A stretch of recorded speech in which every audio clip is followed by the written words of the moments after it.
ఏదైతే తెలంగాణ మహిళా కమిషన్ వారు దండోరా ఫంక్షన్లో నా ద్వారా వచ్చిన అన్పార్లమెంటరీ లాంగ్వేజ్ మీద నేను చెప్పిన మాటలు కొంతమందికి నెగిటివ్గా కన్వే అవటం వల్ల వారు నాకు నోటీసులు ఇచ్చారు. ఆ నోటీసులకి సమాధానం వారికి సవివరంగా ఇచ్చాను. నా ఉద్దేశం నేను చెప్పానండి. ఇందులో అన్పార్లమెంటరీ వర్డ్స్ వచ్చినాయి. అలాగే మేడం గారు, ఇప్పుడు నేను వచ్చాను కాబట్టి నా వైపు నేను మాట్లాడుకోవచ్చు. అలా కాకుండా ఎవరైతే దీనికి బాధపడ్డారో వాళ్ళ పాయింట్ ఆఫ్ వ్యూలో కూడా క్వశ్చన్లు అడిగారు. నన్ను అన్నిటికీ సమాధానం చెప్పాను.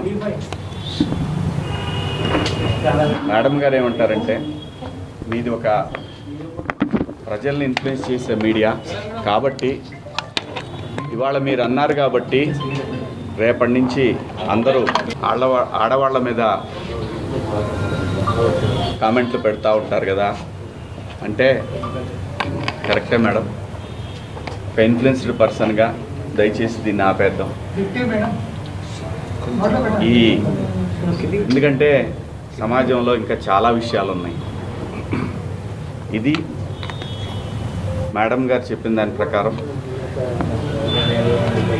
ఎవరిని హర్ట్ చేయాలని కాదు, ఎవరిని ఇబ్బంది పెట్టాలని కాదు మేడం. నేను జరిగిన సంఘటన చూసి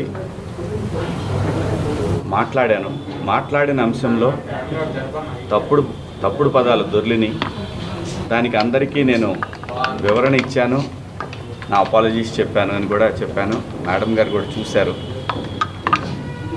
నాకు ఇక్కడికి వచ్చిన తర్వాత అర్థమైంది ఏంటంటే, నేను ఏదైతే ఆ రోజున నేను ఏదో జరగబోతుంది అని ఏదైతే గ్రహించానో, నాతో కెరీర్ మొదలుపెట్టిన వాళ్ళు చాలామందికి ఎందుకో నా మీద వ్యతిరేకత ఉంది. ఎందుకో తెలియదు.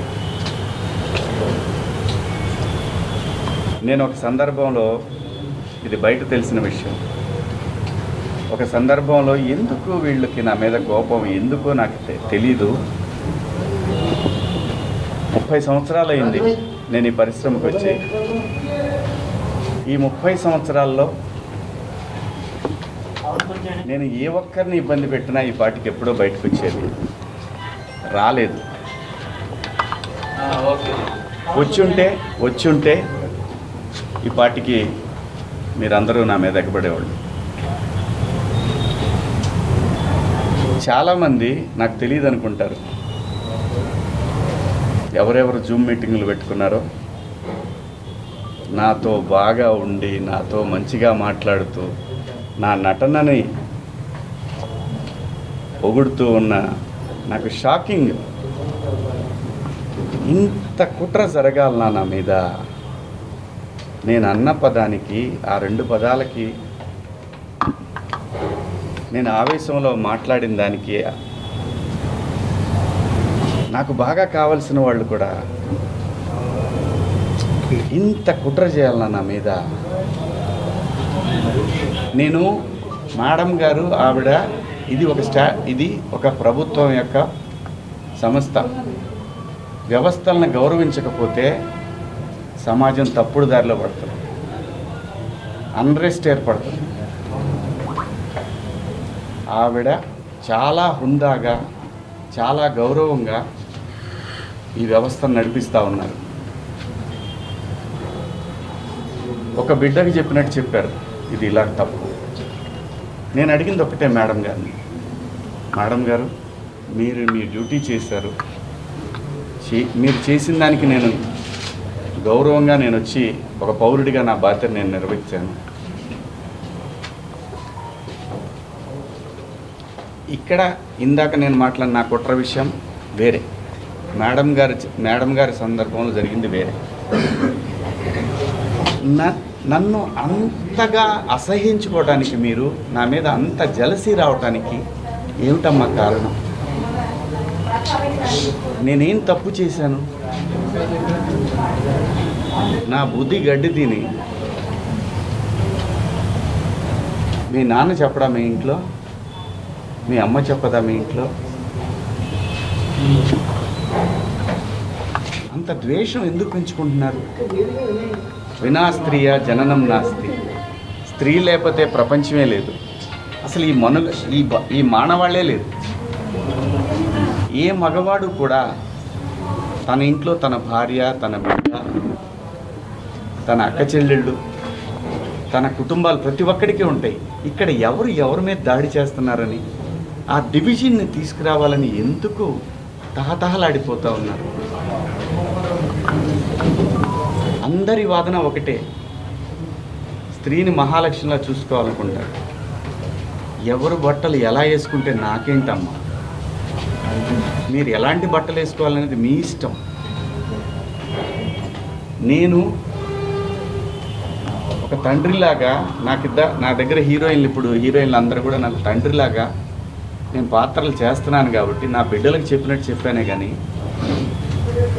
ఇంతకుముందు ఎప్పుడు ఎవరు ఏమీ అనలేదమ్మా. వాళ్ళ మీద మీరు ఇలాగే కంప్లైంట్లు ఇచ్చారా? జూమ్ మీటింగులు పెట్టుకొని మీలో మీరే? ఏమ్మా, పేర్లు పెట్టి అనగలను నేను, కానీ మీరు ఇబ్బంది పడకూడదు. ఇంత కుట్ర చేయాలా నా మీదన? శివాజీ అనేవాడు సినిమా పబ్లిసిటీ కోసం అంత చిల్లరగా దిగజారుతాడా శివాజీ? నాకు అలాంటి డబ్బు పిచ్చి, ఫేమ్ పిచ్చే ఉంటే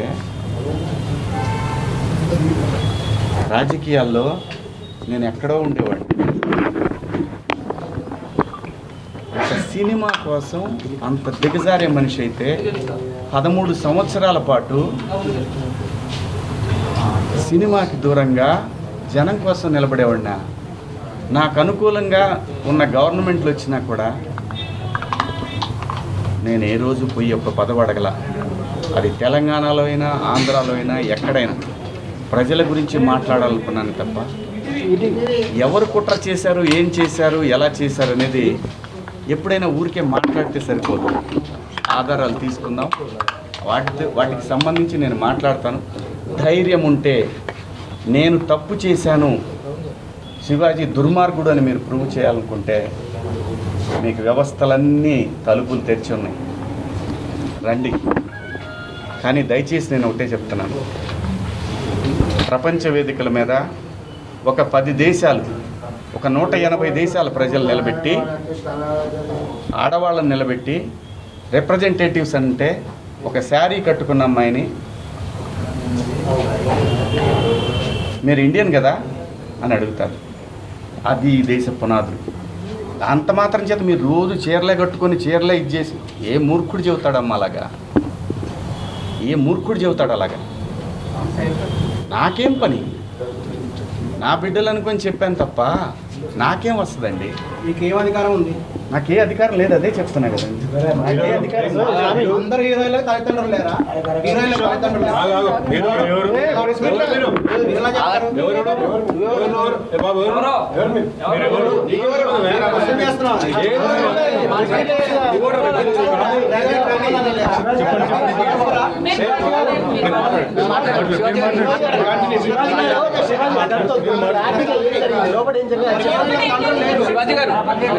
ఈ రోజుతో విచారణ ముగిసిందా?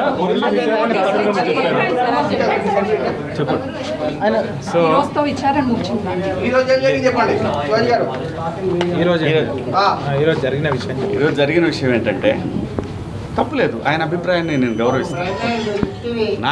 నేను పొరపాటు చేశాననే చెప్తున్నాను.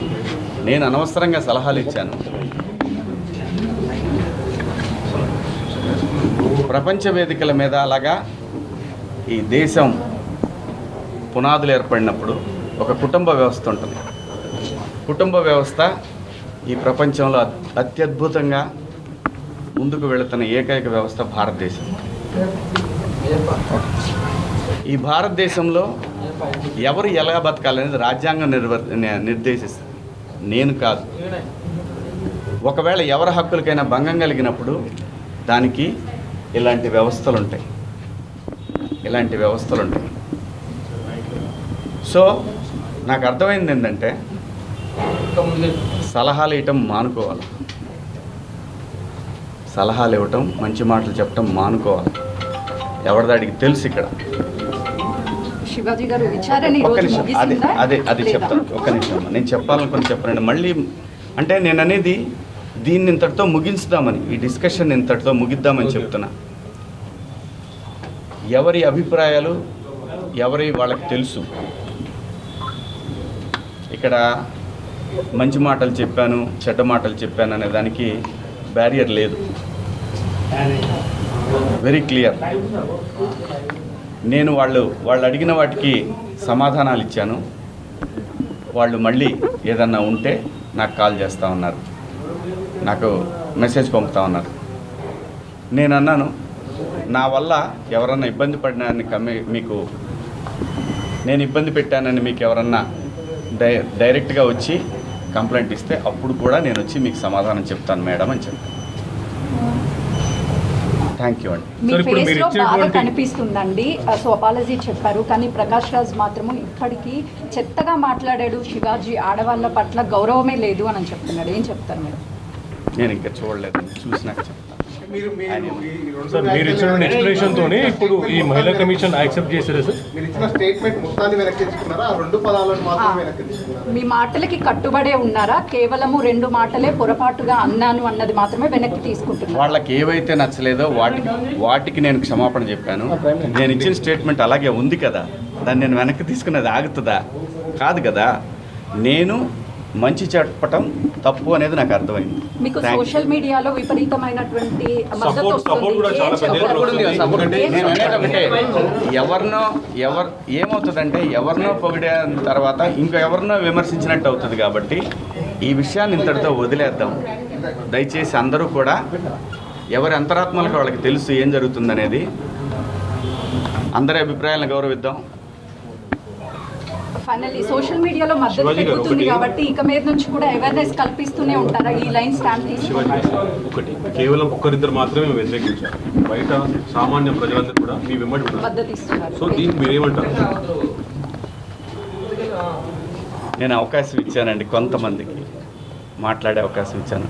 ఇక నాకు అర్థమైంది ఏంటంటే నువ్వెంత నీ బతుకెంత అంటున్నారు. వాళ్ళని గౌరవిస్తాను. అంటే ఇప్పుడు మీరు చెప్పిన దాంట్లో కూడా నా మీద అంత నా వెనకాలే ఉండి నా మీద కుట్ర చేశారన్నారు కదా వీళ్ళందరికీ. అదే నేను అనేది,